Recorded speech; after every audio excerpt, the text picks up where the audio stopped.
todos, obrigado de novo pela presença aí.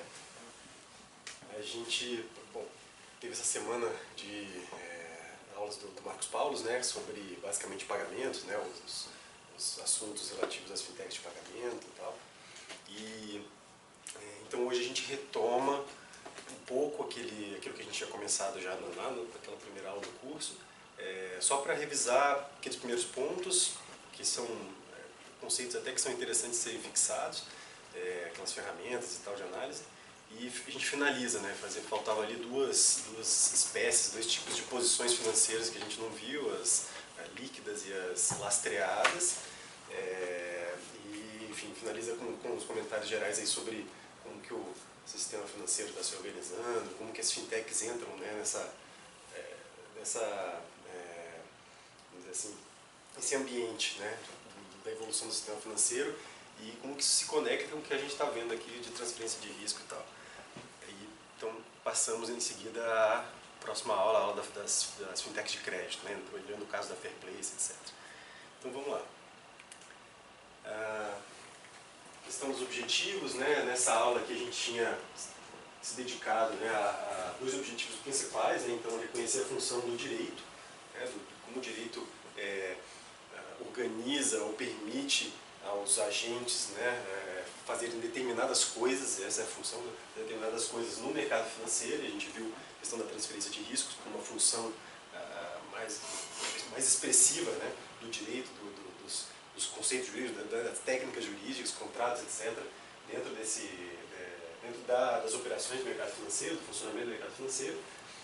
E aí descrever e empregar os institutos jurídicos, que seriam justamente, né, esses conceitos, essas noções que vão sendo construídas pelos juristas, né, a noção de personalidade jurídica, etc. e tal, que seriam esses institutos, e as ideias fundamentais, né, que a gente viu lá, vamos retomar já para o direito no mercado financeiro. Então, descrever e empregar isso na análise, né, das opiniões. A gente viu a questão da IG, né, comentou um pouco daquele contexto da crise, como que riscos foram transmitidos, né, do mercado de seguros, né, do mercado financeiro, mercado imobiliário, mercado imobiliário lá tal, para uma seguradora que praticamente, né, quebrou, o governo americano teve que salvar, se não salvasse com 85 bilhões lá de empréstimos e capital, ela iria quebrar efetivamente, e, enfim, ia levar, né, um pandemônio no mercado.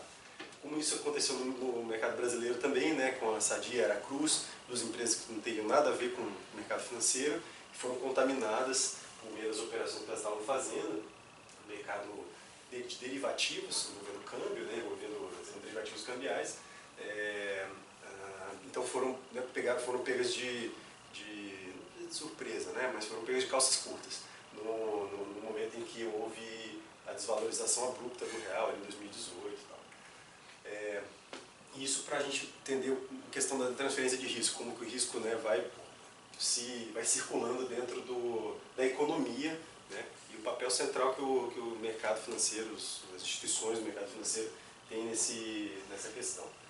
E aí, olhando um pouco para o direito, né, então vamos pensar no que o direito faz, como que a gente vê o direito dentro desse ambiente. A gente comentava de 5 ideias fundamentais, que é uma noção trazida pela Joanna Benjamin. Não sei se todos tiveram a oportunidade de, pelo menos, passar os olhos, né, no texto dela, que estava lá aliás, todo mundo conseguiu acessar o drive lá, da AGU, da escola da AGU? Não. Mas alguém teve dificuldade, assim, até ouvi, eu estava aqui dentro, eu ouvi que alguém não sabia o endereço, não estava com o endereço. Eu não cheguei a acessar porque eu não sabia o endereço antes. Ah, tá. Depois, você sabe agora já? Não, eu beleza. peguei. Tá. Não, porque até quando eu mandei aquele e-mail, eu ainda não tinha o endereço também. Eu já estava pedindo para o pessoal aí, depois que me mandaram, falei, bom, eles me falaram, não, mas todo mundo recebeu o endereço, está lá no site e tal. Eu imaginava que fosse uma coisa assim, quando a gente postasse o documento lá, quer dizer, a administração postasse o documento dentro do drive da AGU, saísse um e-mail de notificação para todo mundo do curso, né? Ó, o novo material está lá. Mas não é nada disso. Então tem que ficar checando aquele drive para saber o que foi colocado. Por isso a ideia de mandar um e-mail para todo mundo, falar, ó, pessoal, né, tem isso e aquilo, né, essas são as limitações e tal. Enfim, então naquele texto da Joanna Benjamin, se vocês tiveram a oportunidade de ver, vocês vão ver que ela então traz essa organização, né, do pensamento sobre o mercado financeiro e sobre o direito nessa ideia. Então, o que o direito possibilita, né, que seja feito? A conversão de um amplo espectro de riscos em risco de crédito. A gente estava vendo risco da atividade econômica, da atividade, né, normal das empresas, das pessoas, podem ser transformadas em risco de crédito. É o risco de, a probabilidade, né, de aquele que prometeu fazer um pagamento, prometeu pagar alguma coisa, vira não pagar. Isso é a probabilidade de perda, né, decorrente do não adimplemento de uma obrigação. Isso seria essa definição de risco de crédito. Tá? Então, você converte uma miríade de riscos que estão aí na vida, a vida, né, nos proporciona uma série de riscos, em um risco que é de alguma forma quantificável. Né? Você consegue dizer, com base em uma série de parâmetros, estatísticas, etc., se uma pessoa com determinado perfil, né, de renda, até familiar, etc. e tal, tem maior ou menor probabilidade de pagar aquela dívida naquele montante no prazo, né, acertado. Você consegue, de alguma forma, quantificar isso. Com essa probabilidade você dá um score de crédito. A gente vai ver já na parte da Fair Play, da Fintech, como que isso é central. Né? E aí você fala assim, esse cara é um bom pagador, esse é um mau pagador, etc. E aí o direito também, então, permite a transferência de riscos, quer dizer, né, nessa noção que ele converte, então, um amplo espectro de risco em risco de crédito, ele consegue transferir esse risco de crédito de uma parte a outra por meio dessas posições aqui que a gente começou a ver, viu até as monetizadas, entre líquidas e lastreadas. Para a conversão do amplo espectro de riscos em risco de crédito, a gente viu a questão da personalidade jurídica, né, como que você cria uma ideia de que um sujeito de direito, seja ele uma pessoa natural, seja ele uma pessoa jurídica, não, um ente abstrato, pode ser responsabilizado por não pagamento de uma coisa, ele pode ter direitos e obrigações, né? Portanto, ser responsabilizado por aquilo que ele não cumpriu. A questão da responsabilidade limitada, de você não confundir os patrimônios, né? A responsabilidade dos sócios em relação à pessoa jurídica, ou da pessoa jurídica em relação aos sócios, então você contém aqueles direitos e obrigações na pessoa, vamos dizer, trazendo uma questão subsidiária, nesse caso, das limitadas, né? Os sócios vão responder se não houver o patrimônio equivalente ao que está escrito no capital social, né, no contrato social como capital, ou nesse caso das SA não há nenhum tipo de transmissão, quer dizer, o preço, a responsabilidade do sócio é o preço da ação emitida, que ele comprou, ele deixou de dinheiro lá, aquilo é a responsabilidade dele. Se houver uma perda, ele não vai ser chamado a pagar mais nada. A noção de estabelecimento empresarial, quando você cria um patrimônio e atribui esse patrimônio a essa pessoa jurídica, e a noção de insolvência como uma forma de organização da ação dos credores, né, sobre o patrimônio do devedor. A importância de se entender muito bem, né, quando vocês estiverem examinando atos jurídicos, atos normativos, ou então até contratos, quem é da área privada, mas também no setor público, no caso do Banco Central, a gente olha isso, que o Banco Central aplica reservas internacionais, né, os valores em dólar, euro, etc., com instituições financeiras estrangeiras, né, nos mercados onde essas moedas são emitidas. Então a gente examina contratos de operações financeiras. E é fundamental entender como que a lei de falência daquele local, as leis de insolvência, etc., tratam aquele tipo de entidade com quem a gente está transacionando, né? Quais são os nossos direitos, quais são os nossos poderes no eventual decretação de falência, ou os regimes especiais, né, de intervenção, administração, liquidação extrajudicial, etc., conforme a lei do país, né, conforme a lei do local. Tá? Isso aqui, então, na verdade, tudo isso aqui vale até o momento em que a insolvência vem. Na hora que a nossa contraparte, né, ficou insolvente, que ela não tem dinheiro para pagar todos os credores, o que vai valer é o que está escrito aqui. São normalmente leis de ordem pública dos países, né, que não podem ser afastadas por contratos. Então não adianta você fazer um contrato que, no caso da insolvência, desaplica isso aqui, eu pego o seu bem. Não, se a lei diz que não se confere bem a um credor em relação, né, ao outro, etc. Você tem que obedecer uma ordem de preferência estabelecida pela lei, como é o nosso caso, né? Credores trabalhistas até um determinado valor, depois garantia real, etc. Então, se existe essa ordem, não há contrato que vai fazer ser diferente. Então, tudo equivale até esse momento. Né? Enquanto está tudo amigável, a gente consegue trabalhar nesse campo aqui.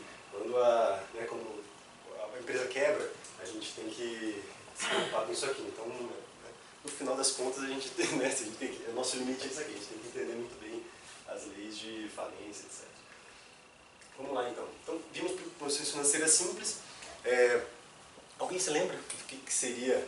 Eu vou dar uma dica. É uma forma de transferência de risco, né, por meio de, vamos dizer assim, chamam de instituto jurídico, né, de um negócio jurídico. Quem se lembra o que seria essa posição financeira simples? Como que se transfere o risco nessa categoria, né, de posição financeira? Qual que é a característica? Não? A gente está falando aqui da posição financeira simples de uma transferência de risco por meio de uma promessa, uma mera promessa. Tá? E a gente viu a questão da fiança, né, que é uma coisa mais comum para a nossa vida, de como que a gente assume o risco do afiançado, né? A gente se torna fiador de um contrato de aluguel, de aluguel de apartamento, de imóvel, a gente assume o risco do locatário, né? No caso de ele não pagar quaisquer despesas, a gente via ser cobrado, né? Exigido a pagar. E a gente faz isso por meio de uma promessa, a gente simplesmente assina um contrato, né? Ou assina uma cláusula lá, etc., um instrumento apartado. Por meio dessa promessa, então, a gente assume o risco desse locatário. Bom dia. E isso, há várias outras formas, né? O seguro também é uma forma de transferência de risco por meio de uma promessa, quer dizer, quando você assina um contrato com a seguradora assume o seu risco, né? Então você transfere o seu risco para ela, por exemplo, de ter que pagar o dano de decorrente de um acidente no seu veículo, pode ser um dano com um terceiro. Você bate seu carro com um terceiro, você vai ter um dano, uma possível indenização, né, a ser paga ali. E esse risco a seguradora assume mediante a tua promessa. Né? Ela assina um contrato com você, você faz um pagamento, né, ela cobra por isso, mas ela simplesmente promete. Então, se ela quebrar no meio do caminho, você pode ficar, né, se ela quebrar num dia, você bater o carro no outro dia, você pode ficar sem com o risco na sua mão, na verdade. Você pode ter o risco, né, retornado para você, nesse caso. E, enfim, isso aí está apoiado nesse instituto jurídico, né, nessa noção, nesse conceito de obrigação condicional, né, uma obrigação que você assume mediante a ocorrência de um evento futuro incerto. Essa noção de condição do direito. E aí, por meio disso, que a gente consegue assumir risco, né, transferir risco por meio de uma promessa só, né, com uma promessa. Posições monetizadas. Já entrei aqui. A ideia é de transferência de risco mediante entrega de dinheiro, né, e aí a noção central, né, de moeda, né, o que é moeda, o que é o dinheiro dentro de uma ordem jurídica, vai ser muito importante. A gente comentou que há várias acepções de dinheiro, existe uma acepção econômica, né, que vai falar sobre o dinheiro como ativos financeiros que são usados, né, a gente está falando da realidade, mas usados como meio de pagamento. O economista ele vai olhar essa definição basicamente para dizer o que é dinheiro. E a gente tem basicamente papel moeda, poder do público, mesmo dinheiro em espécie, e os depósitos à vista do público. Essa seria a concepção, vamos dizer assim, clássica, né? A definição de certa forma restrita, mas enfim, aquilo que é usado normalmente e aceito como dinheiro, visto como dinheiro propriamente. Você tem papel moeda, claro, obviamente, o depósito à vista do público, seriam os depósitos que a gente mantém no banco. Né? Uma transferência de depósito de uma pessoa para outra, né? Uma transferência bancária, é vista como algo semelhante a dinheiro, né? Praticamente, né? A gente entende como dinheiro. A gente já está falando disso na realidade, juridicamente é uma outra coisa. há várias exceções também, mas uma concepção, vamos dizer, restrita dessa definição de dinheiro seria aquilo que o Estado diz que vale como a forma de implemento de obrigações pecuniárias. Tá?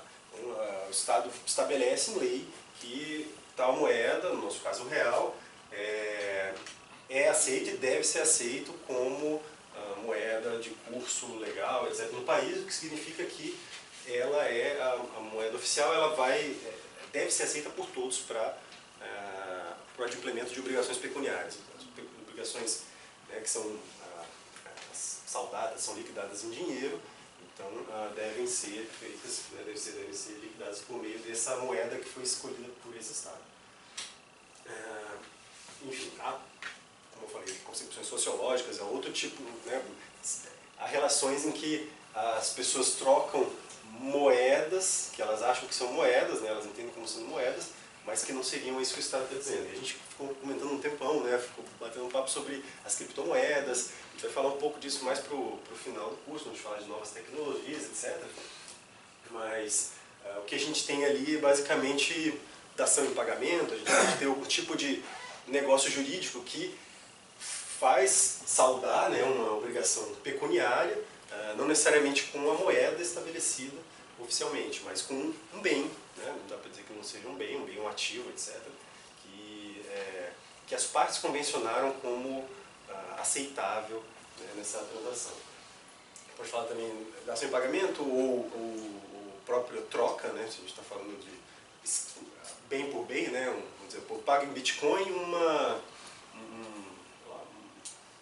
DVD, uma música, né, numa loja aí virtual. A gente pode fazer uma troca, simplesmente, como se fosse um escambo, né? Então, eu estou trocando um bem, uma série de códigos, né? Na verdade é isso, Bitcoin, uma linha de código, uma senha, etc., uma chave, por um outro bem, que é o direito de ouvir uma música, de usar uma faixa de um álbum. Tá? Então essa que seria a ideia, a noção central de dinheiro para entender o que é essa transferência de risco por meio da entrega então, de dinheiro. A gente entra então nas tais posições líquidas.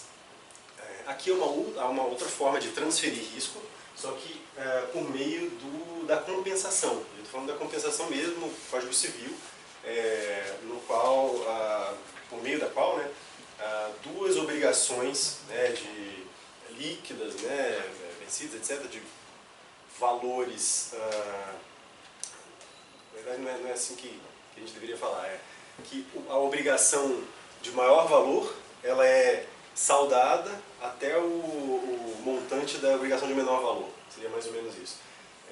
Mas então se você tem dívidas, né, contrapostas, né, recíprocas com uma outra pessoa, dívidas e créditos, né, recíprocos com outra pessoa, você pode compensar esses dois montantes, ou seja, pagar, né, cada qual por meio da subtração da menor na maior. Então você fica, na verdade, com um valor líquido, né? As posições, vamos dizer, ser brutas seriam de assim, R$100 contra 50, bruta, né? Eu sou credor, por exemplo, da Márcia de R$100, ela é credora minha de 50, nós compensamos esse valor e eu fico com um crédito de 50, líquido, né? No final do líquido. É uma noção simples de se entender, talvez mais difícil de explicar, mas talvez vocês tenham visto alguma coisa na parte de pagamentos com o Marcos, quando se entra em câmaras de liquidação, câmaras de compensação, etc., o que se usa fundamentalmente é a compensação, né, o instituto, né, o conceito de compensação, para reduzir uma série de coisas, inclusive risco.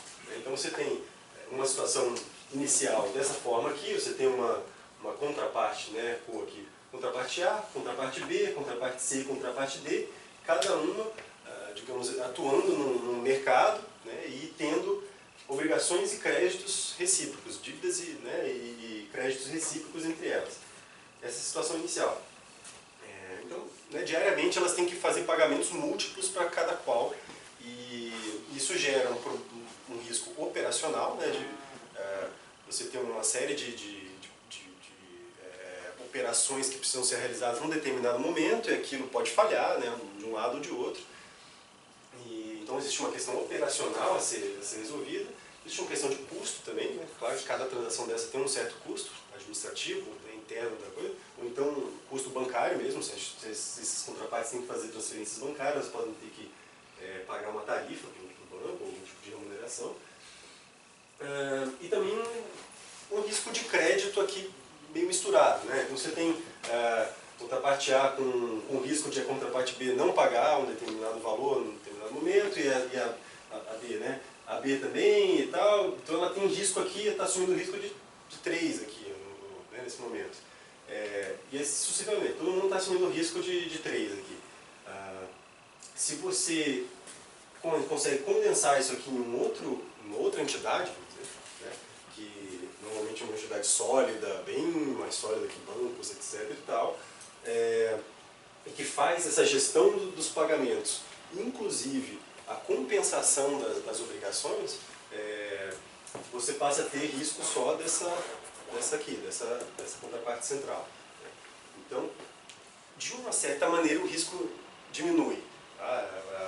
No fundo, ele foi transferido, né, mas para essa contraparte aqui, a sensação de risco dela, e na verdade ela consegue quantificar um risco bem menor se ela tem essa contraparte no meio aqui, essa câmara de compensação no meio, do que se ela tivesse essa situação inicial com todas as outras.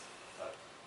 Então, de alguma forma, o sistema financeiro no mundo, né, nas economias mais avançadas, migrou para esse regime aqui, em que aqui você tem, né, uma negociação bilateral, praticamente, cada um negociando com um, e aqui você tem uma negociação com uma Câmara Central. Então, os mercados mais vamos dizer assim, relevantes do ponto de vista sistêmico, né, quer dizer, onde uma falha, uma quebra, etc., pode causar um problema muito sério no sistema financeiro como um todo, eles migraram para essa situação aqui. Significa o quê? Que, normalmente, essa câmara aqui, ela vai ser a contraparte de todas os participantes desse mercado. E a gente está falando de contraparte central, não é só de contraparte central, mas a gente não vai entrar no detalhe disso não. Isso aí é mais para a área de pagamentos. Mas está falando de uma contraparte central. Ela é compradora de todos os vendedores e a vendedora de todos os compradores. Todo mundo negocia com ela diretamente. Mas pode acontecer também de ela não ser essa contraparte, ela simplesmente fazer uma gestão desse fluxo aqui.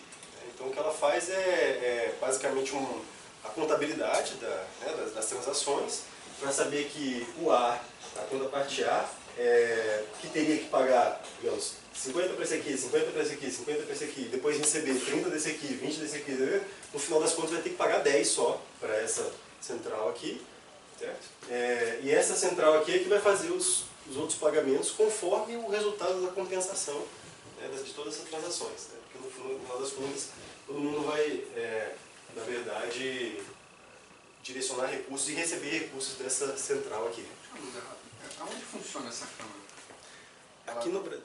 Aqui no Brasil é uma parte do Banco Central, algum setor? São várias. A gente tem várias, vamos dizer assim, várias. Não são espécies, várias clearings, né? Vários, então a gente vai ter uma associada na B3, né? Na Bolsa Balcão Brasil, né?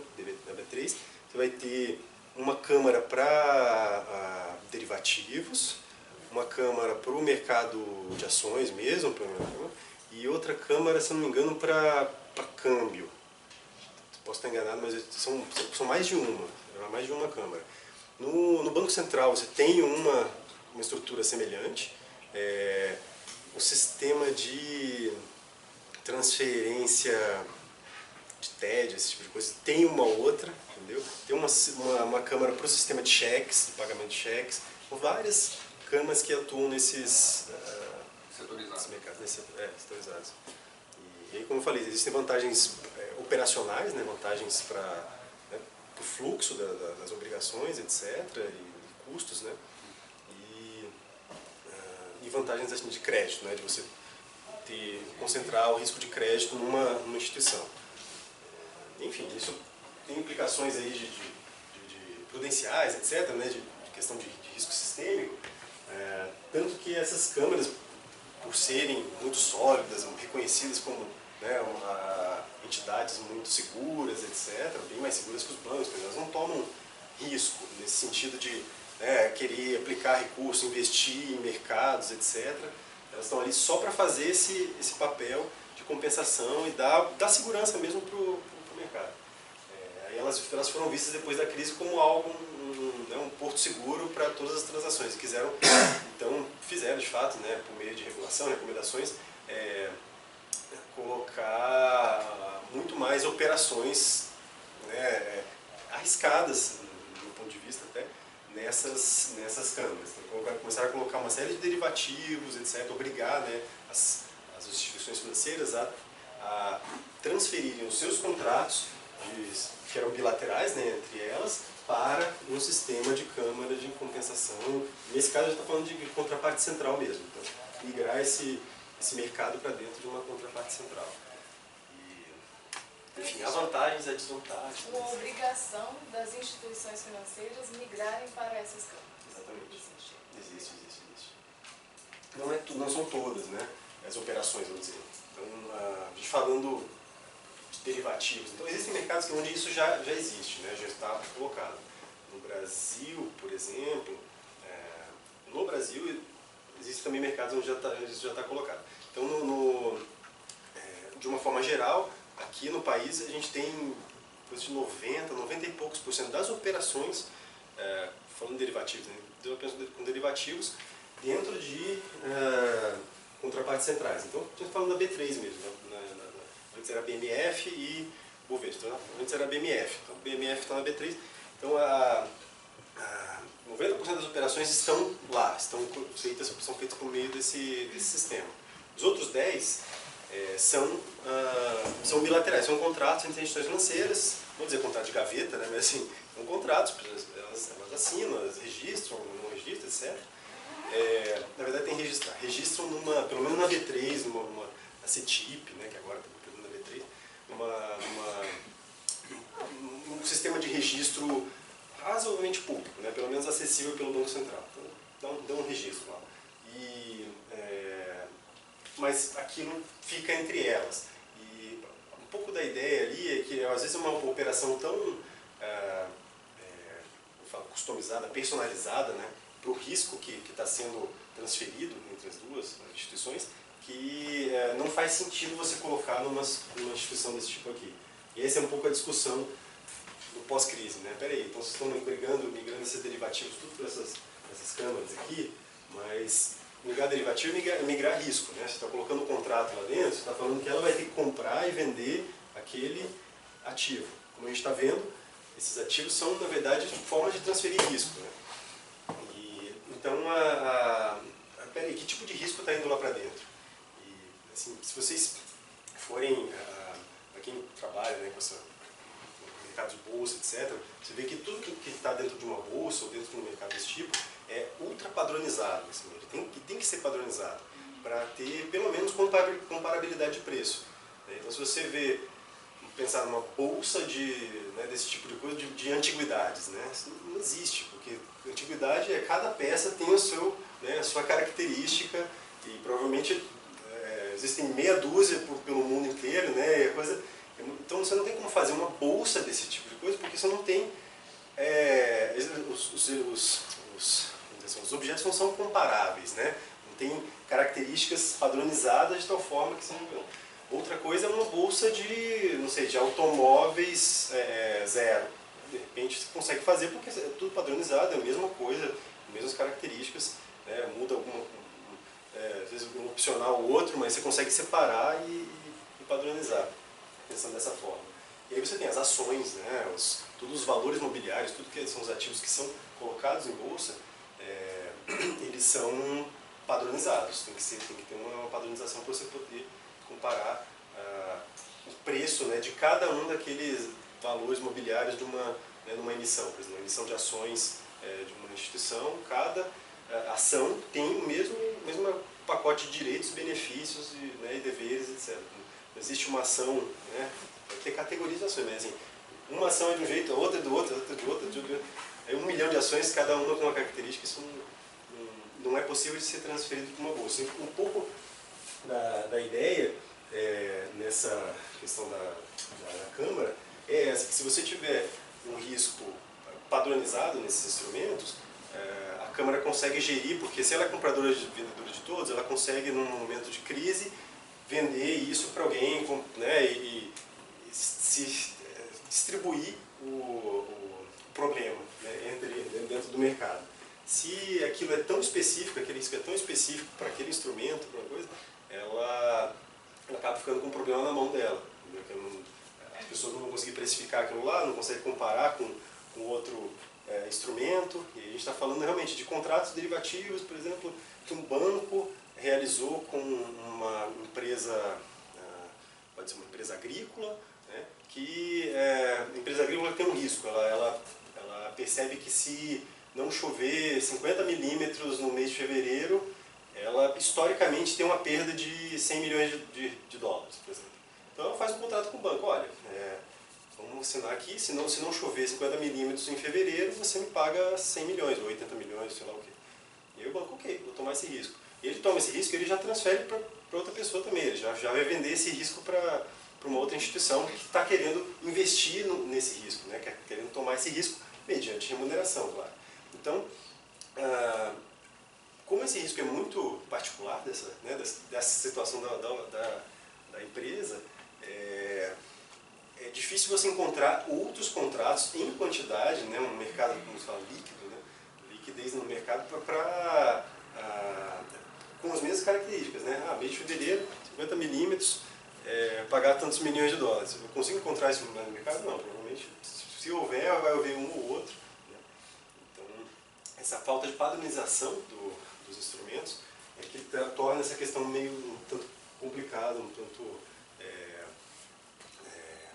vamos dizer assim, controversa, né? O fato de você transferir, você acha que essa instituição é muito sólida, então eu vou transferir tudo para lá. Mas peraí, o que ela consegue gerir? Então, se ela é tão sólida, tão central, tão importante, você está colocando dentro da instituição uma série de riscos que ela não vai conseguir administrar, e quando vier o problema é ela que vai quebrar, né? Assim, os outros, tá tudo bem, está todo mundo sem o risco, só que o risco está tudo nela. E ela que vai quebrar, e ela é muito central. Tem que pagar para participar dessas. Isso, pagar, também. Tem um custo, com certeza, tem um custo elevado. Toda essa discussão também. Mas é isso, então existe, eles estão fazendo, voltando à tua pergunta, eles estão fazendo em escalonamentos, né? Então você tem, desde 2019, quando começou a entrar em vigor as normas, né, do mundo inteiro, de transferência dessas operações, dos derivativos, basicamente estão falando, derivativos de balcão, que seria isso aqui, derivativos bilaterais, para essas contrapartes centrais. Isso começou a entrar em vigor e paulatinamente, né, fazendo tantos por cento, 10%, 20%, ano a ano, isso vai crescendo até que em 2020 alguma coisa a gente vai ter 100% daquelas operações padronizadas.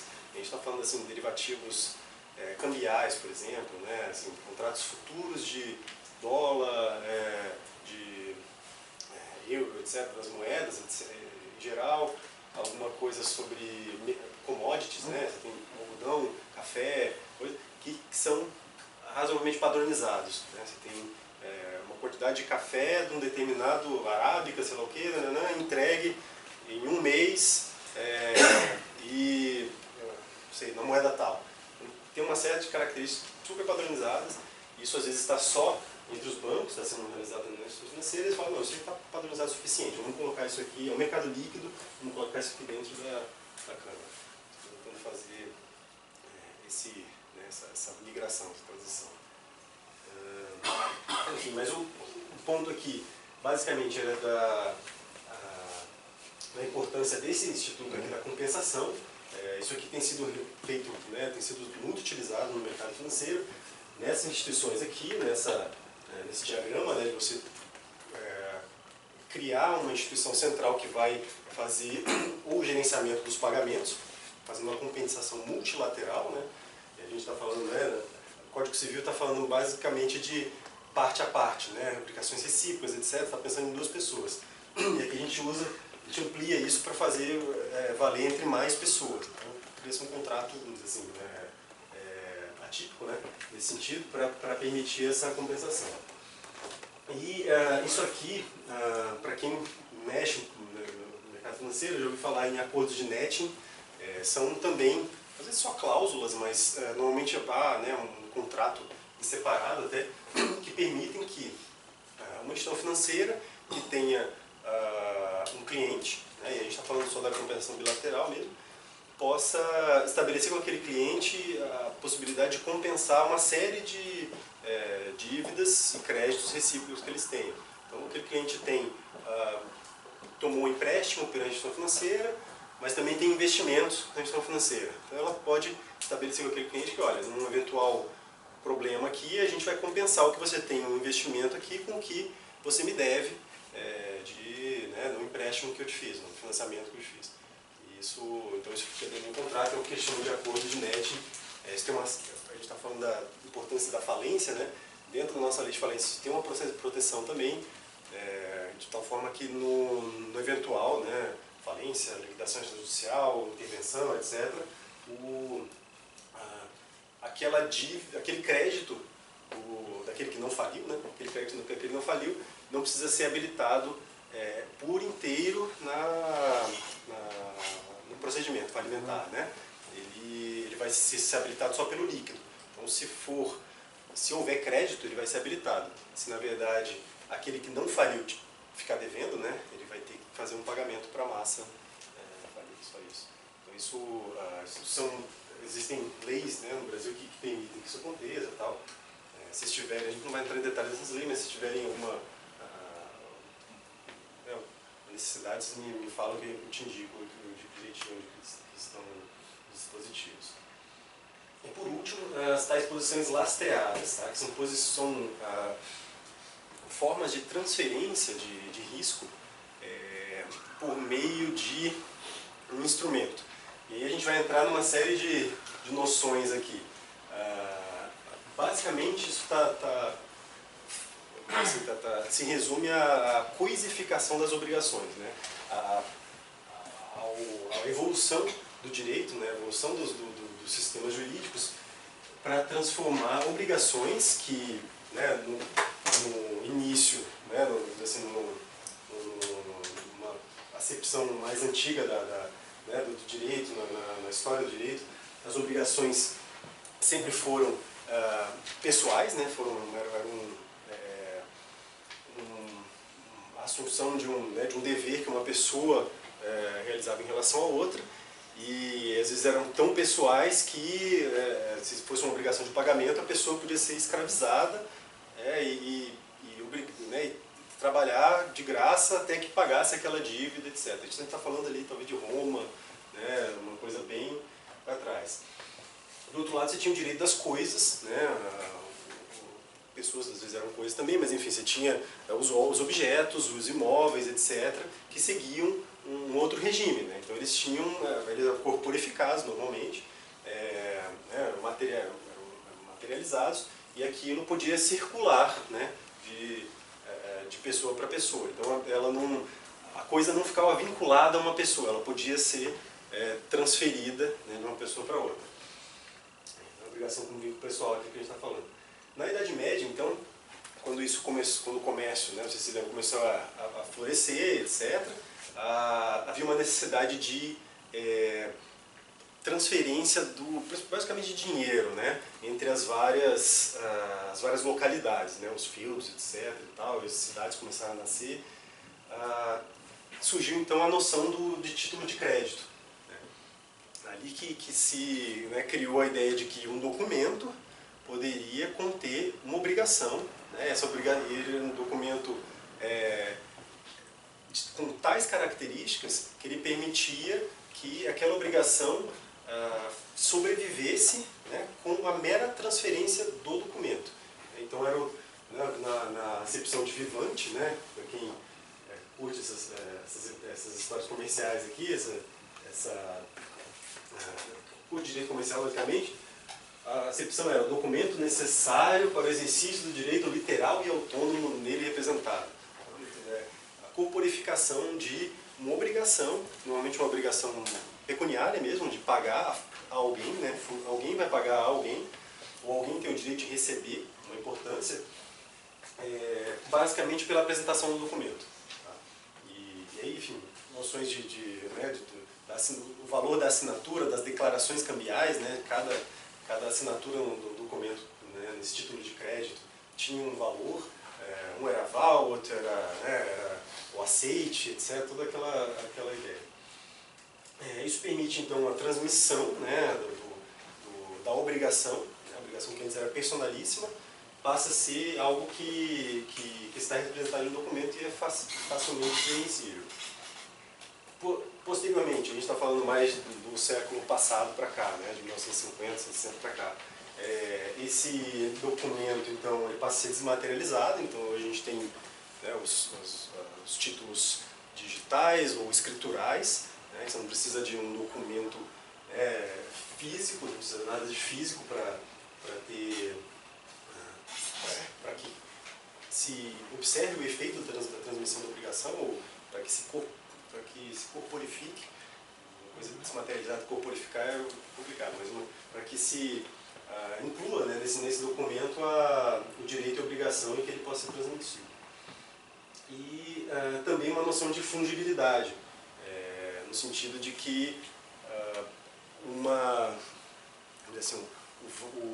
quantidade de ações, por exemplo, que equivale a uma quantidade de dinheiro, ela é indiferente, né, do ponto de vista de você dizer, tem que ser essa quantidade de ações, você tem que me entregar exatamente as ações. Não, você pode me entregar o dinheiro equivalente àquilo ali, ou uma outra quantidade de ações que tem as mesmas características. Então você torna as obrigações, na verdade, passíveis de serem trocadas, né, desde que se correspondam às mesmas características, ou mesmo uma troca pelo dinheiro, pelo valor do dinheiro que ela representa. E aqui uma noção importante, né, que é a de resistência à falência. O que é isso? No desenho dessas operações, desses títulos, perdão, que permitem a transmissão das obrigações, o fato de elas estarem, vamos dizer assim, imunes a algum efeito da falência sobre eles é importante. Então, por exemplo, você tem alguns negócios jurídicos, né, basicamente a cessão fiduciária, né, a alienação fiduciária, que permitem que a transmissão daquele bem dado em alienação fiduciária, cessão fiduciária, em garantia de alguma obrigação, não seja atingido pela falência.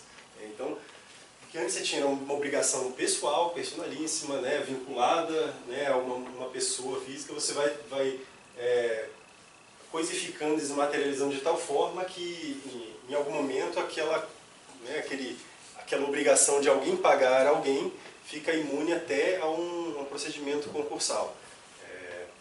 E aí essa ideia, se você vai usar, né, um título, um valor imobiliário, etc., como garantia de uma operação, e basicamente a gente está falando, né, das posições lastreadas como formas de transferência de risco que contém uma garantia, né? Então você transfere o risco, mas você oferece alguma coisa em garantia daquela transferência de risco.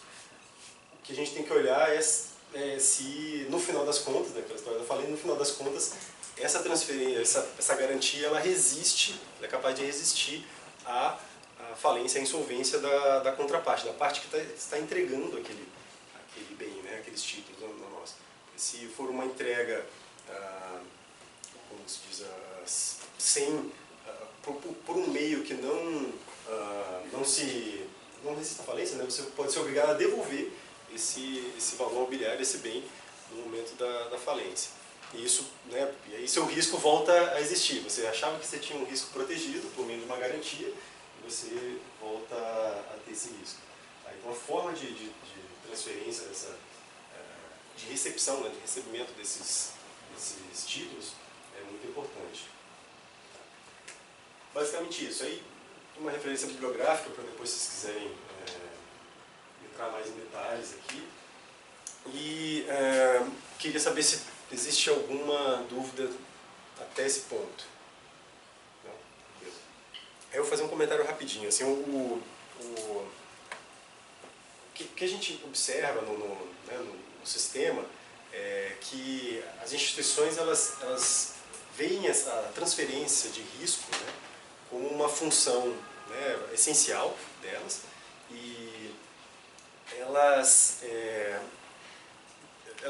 se importam menos com a setorização que existe, né, na economia, no sistema financeiro, do que, digamos assim, as autoridades públicas, né?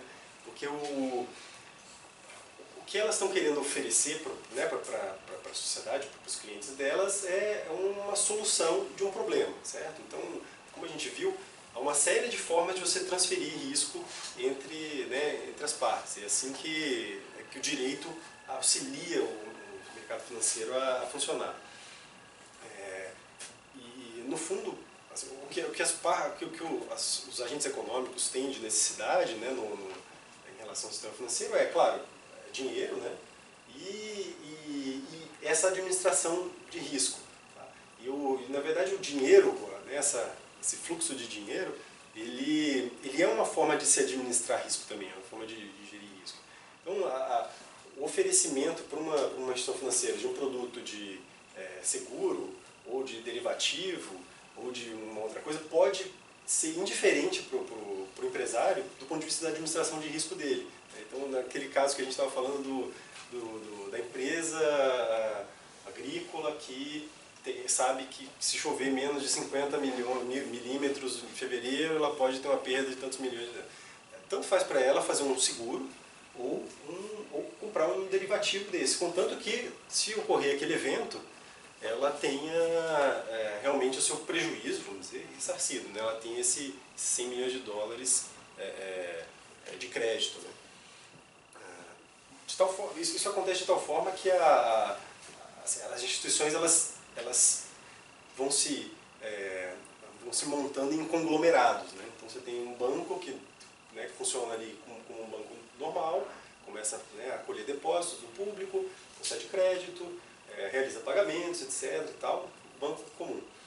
A partir do momento ele começa a perceber, ele vê os clientes pedindo uma série de coisas, então, pô, vou entrar nesse mercado de previdência, por exemplo. Né? As pessoas têm uma certa poupança que elas querem manter isso por um prazo muito longo. Ou elas têm uma quantidade de dinheiro, elas querem investir por um prazo longo, mas não tão longo quanto previdência. Ele entra num ramo de investimentos, de comercialização de valores mobiliários, etc., coisas que estão de ações e tudo mais. Então, o que eles estão querendo fazer é basicamente atender a necessidade do público, né? E essa necessidade não é setorizada, né? Você tem, por exemplo, eu falei agora de seguro, que é um setor na economia, né, da economia. No Brasil, né, ele é até regulado por duas entidades específicas, né, o Conselho Nacional de Seguros Privados, a SUSEP, uma autarquia específica. Para a Lei de Valores Imobiliários, a gente tem a CVM, tem o Conselho Monetário Nacional, que também, né, baixa algumas regras sobre isso.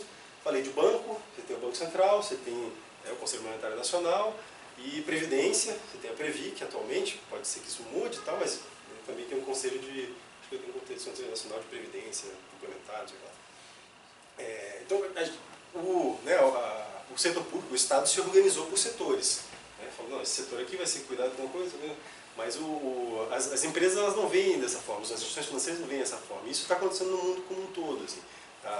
Os serviços que ela vem oferecendo, seja por meio de conglomerados que, sim, tem uma seguradora específica, porque senão ela não consegue operar em seguros naquele mercado. Então é uma seguradora que é submetida ao poder da SUSEP.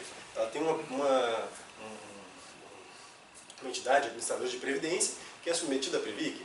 É um banco que é submetido ao Banco Central e tem também as outras, DTVM, corretora, etc., tal, que é submetido ao poder da CVM. E a própria atividade do banco, em alguns pontos, também pode ser submetida à CVM. mas no fundo ela opera, ela vê esses setores, né, de uma forma homogênea. Isso é o que a Joanna Benjamin, naquele texto, fala de convergência, né? Então, o que a gente vê no mundo são esses mercados, seguros, previdência, financeiro, convergindo, né, para algo meio pasteurizado, né, meio amalgamado, porque o que se fala, quer dizer, o essencial que a gente está tratando ali é transferência de risco mesmo, né, como que essas instituições administram e transferem riscos, permitem a transferência de riscos entre os agentes, né, da economia e o sistema financeiro e entre as instituições do sistema financeiro mesmo. Isso é muito interessante porque o que as fintechs estão mostrando para a gente é que essa situação vai se aprofundar, ou isso vai se acelerar, né, com muita intensidade. A gente vê mais por final do curso a história do sandbox, né? Não sei se alguém, vocês da CVM, né, tem até uma... Já acabou a consulta pública de vocês, não? Ainda está em curso. Já acabou o prazo para eventuais manifestações, mas ainda não foi editado a consolidação. Então, essa ideia do sandbox, né, que é a possibilidade de se conceder uma autorização provisória, né, precária, etc., temporária, digo, para uma instituição que está querendo testar uma ideia no mercado, né, testar um produto, vai fazer a gente repensar uma série de coisas, porque essas empresas, elas estão realmente tentando explorar, inovar, né, a forma de prestação do serviço ou de relacionamento do público com o sistema financeiro, e nessa inovação ela vai necessariamente cruzar fronteiras, né, porque é isso que a gente está falando, no fundo do que a gente está falando é de transferência de risco, e a forma de transferir risco pode ser sim por um empréstimo bancário, pode ser pela emissão de um título, é uma série de formas de transferência de risco, né? E isso vai ser com certeza explorado por eles. Vou dar uma palhinha aqui para a gente entender como que isso aqui se conecta com o tema do curso e com a realidade que a gente está vivendo. Quer dizer, instituições que podem misturar, né, no mesmo serviço, no mesmo produto, elementos de seguro, de empréstimo, às vezes algum contrato derivativo. Então a gente está falando aqui de seguro, de coisa bancária, né, de crédito e de valor mobiliário, né, derivativo no sentido legal hoje no Brasil é um valor mobiliário. Nos Estados Unidos também entende dessa forma. Então, no mesmo produto você pode ter elementos dos três, e por que não?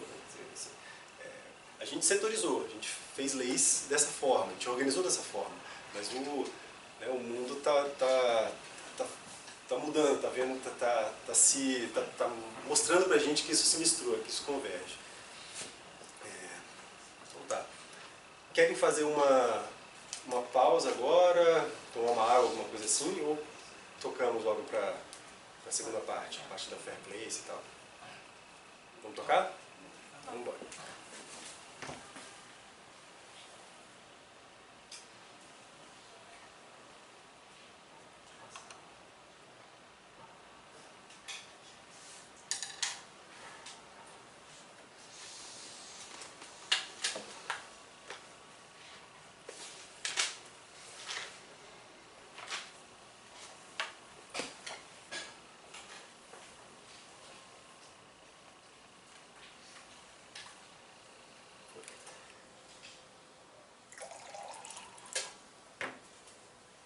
Nessa aula, a gente vai focar basicamente nesses dois objetivos. Compreender ferramentas de análise de operações realizadas no mercado financeiro, né? A gente vai olhar um pouco o caso da Fair Place e tentar usar esse ferramental que a gente viu agora, e identificar características e funções da fintech de crédito. É uma coisa mais informativa, vamos dizer. Primeiro ponto. Conseguiram olhar a decisão, o acórdão do Conselho de Recursos, conselhinho, né, sobre a Fair Place? Sim, não, mais ou menos.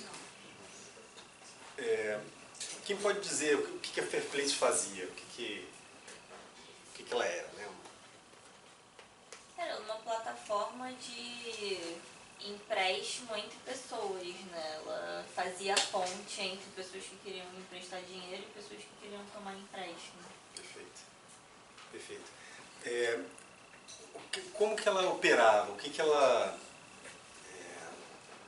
serviço que ela oferecia, por exemplo, para quem queria tomar dinheiro, o mutuário, né? Quem queria dinheiro emprestado, vamos dizer, público? Ela fazia uma análise de crédito, né, da pessoa, a pessoa indicava o quanto ela precisava, a taxa, oferecia uma taxa de juros, né, e aí ela, enfim, anunciava essa intenção da pessoa de tomar empréstimo sob aquelas condições, e ela fazia uma análise da pessoa, né, de, tipo, se ela era uma boa pagadora ou uma má pagadora. Perfeito. Isso mesmo. Ela fazia o que eles chamam de score de crédito, né? Ela dava um score, que normalmente devia ser umas letras, assim, A, B, C, né? Então umas coresinhas lá. E aí transmitia, então, pro outro lado, né, do público, os investidores, a noção, né, de que aquela pessoa era mais ou menos arriscada, né? Para oferecer empréstimo. E do outro lado, para os investidores, você lembra o que ela oferecia de serviço, vamos dizer, Os investidores. Eu não me lembro agora se ela garantiu o pagamento do empréstimo. Acho que não, né? Não. Eu dizia que não. Ela oferecia um serviço de leilão, né, da plataforma de leilão, mas era um serviço para as duas partes. Oferecia... A cobrança de extrajudicial não estava inclusa lá? Isso, então. Ela, não sei se estava inclusa ou ela simplesmente dizia que ela se responsabilizava, né? E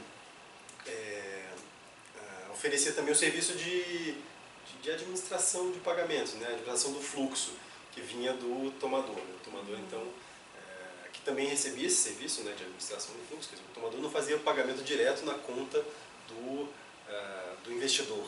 Né? Ele fazia o pagamento para a Fairplace, e aí a Fairplace, então, distribuía, né, para todos os investidores daquele tomador. Bom, enfim, o caso se desenrolou, né, quer dizer, ela funcionou por algum tempo, não sei se foram uns 8, 9 meses, mais ou menos, um pouco mais talvez. Ela teve esse questionamentos diversos, né, ficou famosa e por um lado bom e depois pelo lado ruim. Né? No final das contas, houve uma investigação, né, da Polícia Federal, o Banco Central também, né, apurou as condutas dela, condenou a Fairplace pela prática de atividade privativa de instituição financeira. Não sei se vocês viram no caso lá, né, foi bem caracterizado ali na decisão, pelo menos, como uma prática de intermediação, né, financeira, né, consistente na coleta, intermediação e aplicação de recursos. Acho que o problema mais grave nesse caso é que ela recebia o dinheiro, porque de repente se passasse direto, eu não sei se ela conseguiria de repente, né, mas como ela recebia o dinheiro. Houve uma série de questões interessantes nesse caso. Tá? Então, olhando, eu acho que eu tinha a fotinha mais menorzinha, mas não coloquei. Olhando para a operação, foi bem isso que... Desculpa, eu esqueci seu nome. Luísa. A Luísa. Por isso que a Luísa escreveu, quer dizer, a pessoa com necessidade de dinheiro chegava à Fairplace, se inscrevia, dizia, né, quanto ela precisava, quanto que ela estava pretendendo de taxa de juros, quer dizer, basicamente o quanto ela precisava e o preço, né, daquele valor, o preço pretendido por ela. Isso entrava num leilão, as pessoas então que estavam interessadas em investir, né, ou conceder o empréstimo, diziam quanto queriam conceder e por quanto, né, dentro daquele parâmetro que ela havia fixado. Isso entrava no leilão, as pessoas, né, e conforme o maior apetite, o menor apetite, era fixado lá então o valor que era concedido aquele empréstimo, era fechada aquela operação. A princípio, a relação, né, o relacionamento era o contrato de mútuo, vamos dizer, era entre o investidor e o mutuário. Né, a Fairplace não tomava risco de crédito nesse sentido. A operação. E o valor, então, que tinha sido colocado à disposição pelo investidor era transferido para o tomador. E depois o tomador dos recursos ia fazendo os pagamentos e a Fairplace ia distribuindo esses valores para os investidores.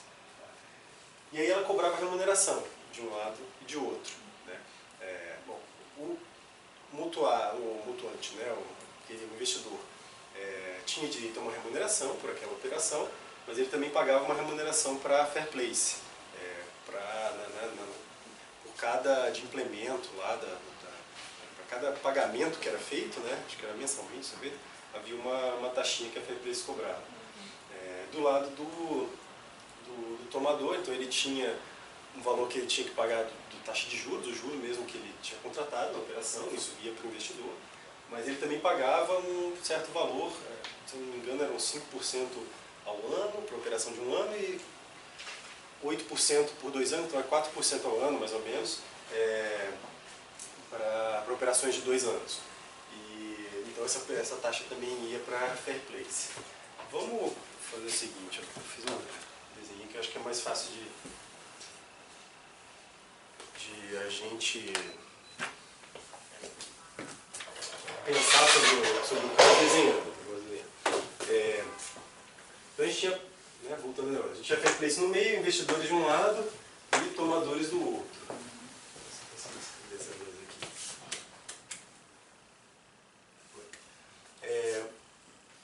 Tínhamos então, né, um contrato de mútuo aqui entre os investidores e os mutuários, né?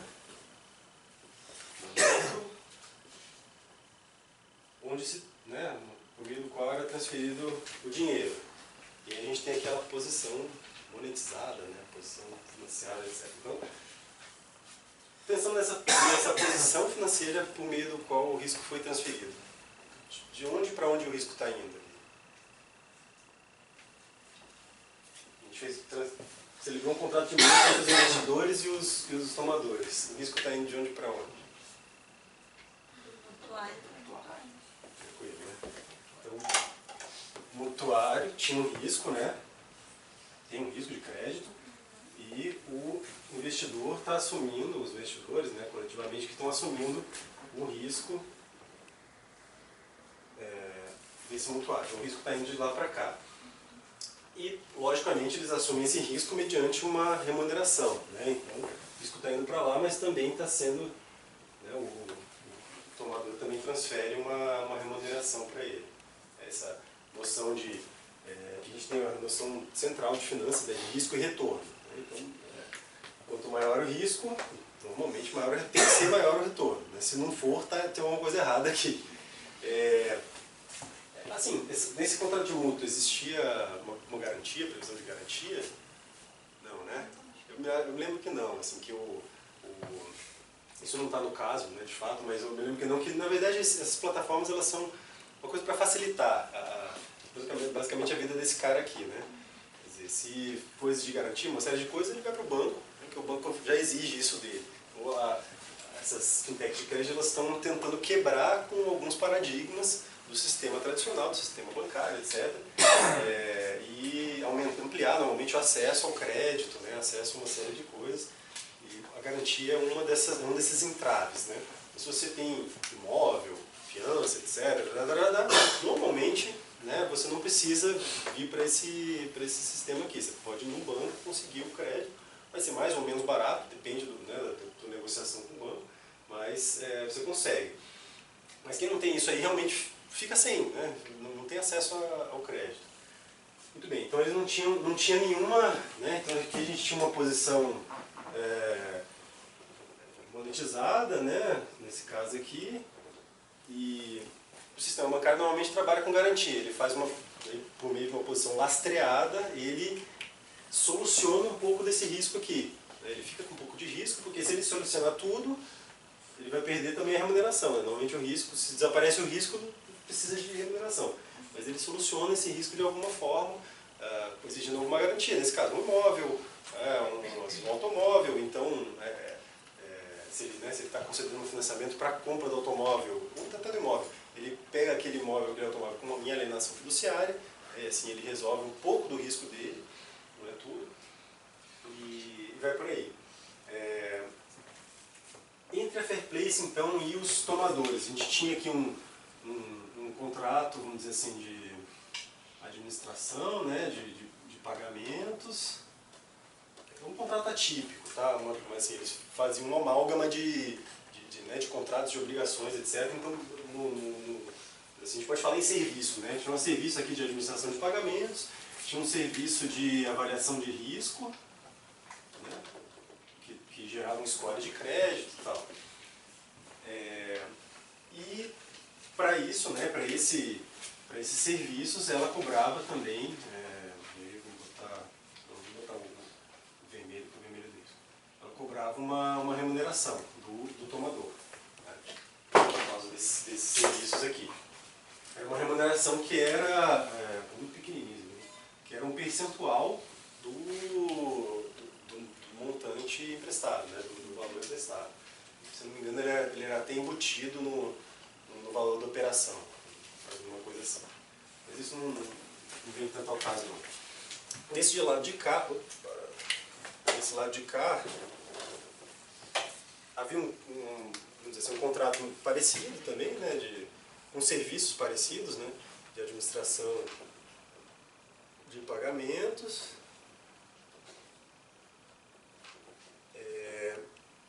E havia esse serviço de cobrança, né, extrajudicial. Não sei se ele entrava em cobrança judicial também, talvez até não. Já ouvi até que a OAB ultimamente está contestando, né, umas firmas que estão oferecendo cobrança judicial, etc. Mas enfim, cobrança. Vou colocar só cobrança aqui. Eles ofereciam esse serviço de cobrança caso o tomador enfrentasse algum problema, acabasse não pagando no prazo avançado. Para isso, ela também cobrava um dinheirinho dos investidores. Havia umas taxinhas que os investidores pagavam e era também um percentual do valor que era transferido, né, mensalmente, nos prazos acertados aos investidores. Então, tinha um percentualzinho que ela deixava, ela provavelmente debitava, né, no momento da transferência.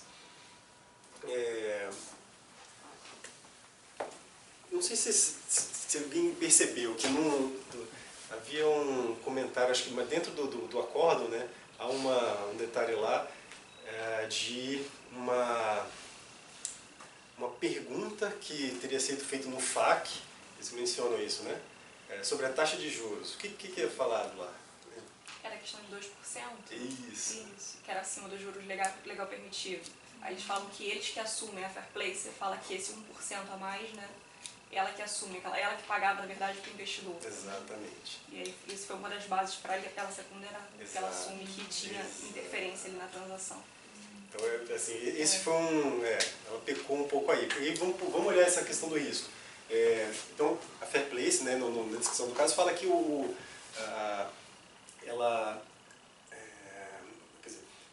do caso, fala-se que no FAQ da empresa, havia uma pergunta lá, peraí, se existe a lei da usura, como que o investidor consegue receber 2% ao mês? Que era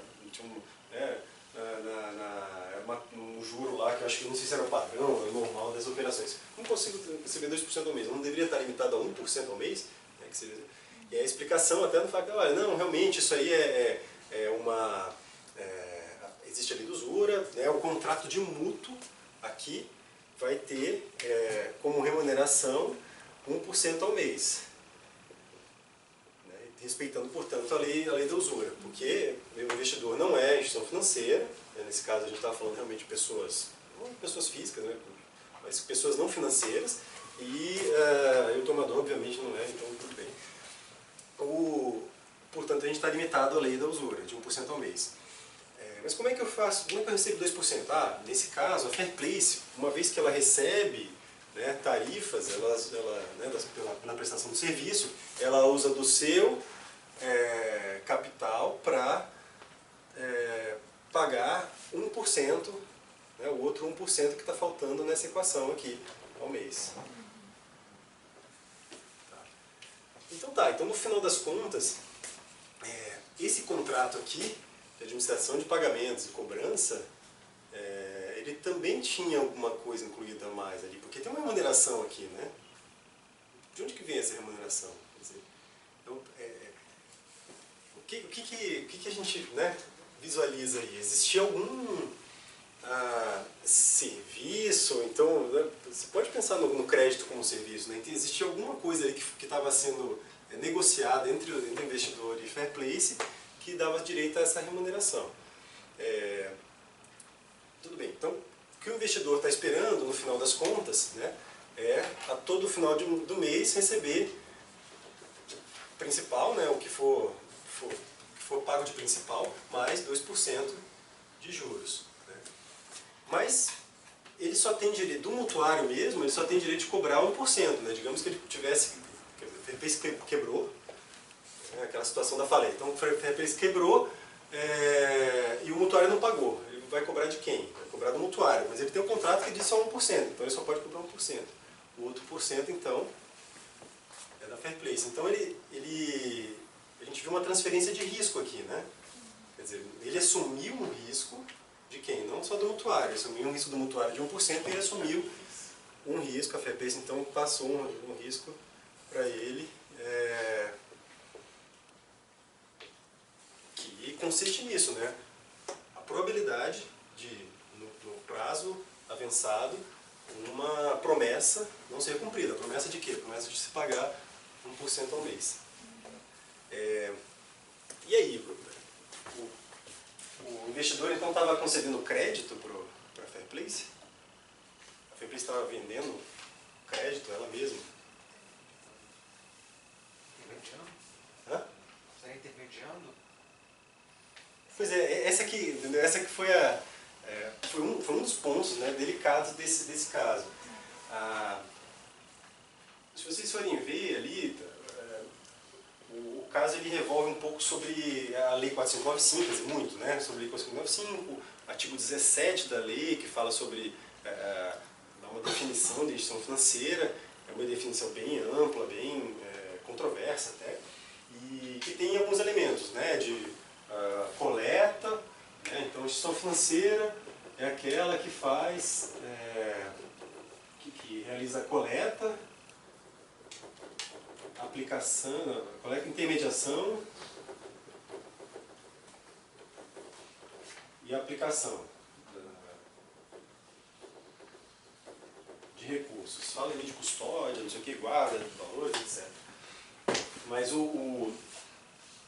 a definição ela é tão ampla, tão controversa, que ao longo dos anos ela vem sendo interpretada e reinterpretada, basicamente dentro do Banco Central. Você tem muitos autores que falam sobre isso.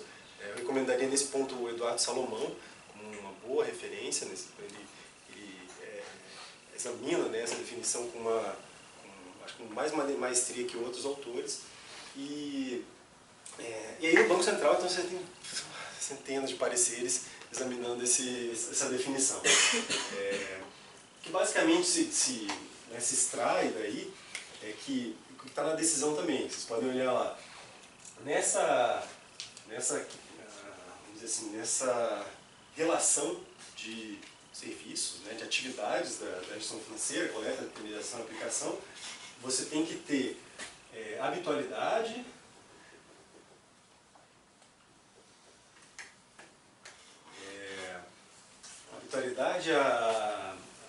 assim, a empresarialidade, vamos dizer assim, né? Visar lucro. Isso.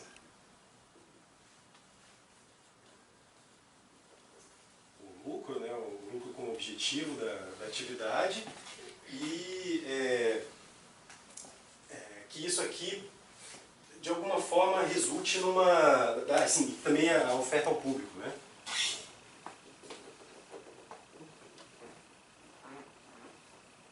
De tal forma resulte numa atuação organizada no mercado financeiro. Então não é o caso de uma pessoa que concede empréstimo aos membros da família, entendeu? Porque alguém pediu, e ele tem dinheiro e ele vai concedendo, etc. E tal. É alguém que foi ao público de uma maneira habitual, com uma organização empresarial, daí a questão não noção da empresarialidade, né? Você ter, né, organizar fatores para essa atividade, visando lucro,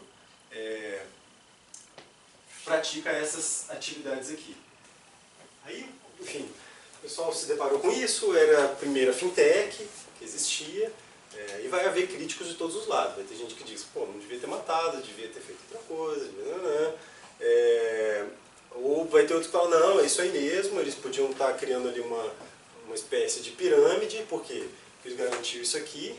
Eu não sei se você lembra da primeira aula, assim, normalmente, quando você viu um esquema desse, né, em que você entra, você tem uma rentabilidade garantida, tipo 1% ao mês garantido, pode ter, assim, um pé, entendeu? Porque esse negócio pode ser uma pirâmide. Você tem que saber se só você está entrando no começo ou no final. Melhor não entrar, né? Mas se você for entrar, entre no começo, porque vai quebrar esse troço. E saiba a hora de sair, né? E saiba a hora de sair, é importante. Mas é verdade, pô, tem muita gente que fez dinheiro com Avestruz Master, com o boi gordo. Por quê? Porque entrou antes e saiu, né, no começo, e aí depois o problema ficou. Tá? Então é isso, existia, quando você examina o caso, né, quando eu estava lendo o caso e tal, isso aqui me chamou muita atenção. Mas como é que eles garantem o negócio? Se eles fizessem algo sem isso, talvez eles conseguissem uma força maior no argumento de que, olha, eu só sou uma plataforma, eu só sou um local de encontro.